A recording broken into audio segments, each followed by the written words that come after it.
Hello, this is Nathan Cox. Well, that coal train finally passed. Let me get to work today. Right here, I'm standing in front of the bathroom that we're going to fix. Now, this is an older duplex. So obviously it's a rental. The building is about 70 years old, and the bathroom is far past time of some tender loving care. Let me give you guys a quick shot of the bathroom here. Now, to save the owners some money, they didn't have the money to rip out the entire bathroom and start over. You can kind of see this is a small bathroom here. It's not even a 6x6, it's about a 5x6 roughly. Very small bathroom. That sink there hanging on the wall, that's going to stay. And that toilet, we're going to take that up because we're going to replace the subfloor, but then that same toilet's going back down. So, and even though this could use an update on the colors of the paint and a few other things to make it look a bit nicer, old medicine cabinet hanging on the wall, and that whole navy tile, you can tell by looking at this how dated it is. But what we're going to do is we're going to focus on changing out that smoke stained rotten shower surround there. This bathtub, you see that big water stain in the front of the bathtub? That's because the bathtub's actually leaning. It's leaning because it's starting to push through the floor.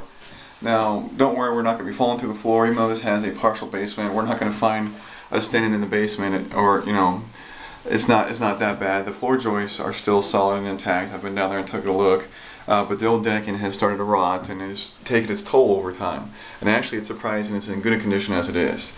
And now, it doesn't matter how new or old the place is. If you have someone who's let a lot of water go over the side of the tub and sit there, that rots any subfloor. So if you're getting ready to do some work in your bathroom and it feels like it's soft, the flooring is soft there at the tub, it's, you need to take a look at it. Now here's a little tip on something you can do, is you can take a little poker, which is basically a screwdriver with a point, or like a standard pocket knife, and basically as long as you know that you're replacing the vinyl floor and you're not worried about sticking a hole in it, this is a good test to tell you how damaged it may be without having to crawl around the crawl space. And you can tell from above, oh, I found this big guy. Alright, if you take it and give a good throw there into the floor. Crikey, that's a beaut! Lift it up, take a look at it. Well, that's a good half-inch into the floor.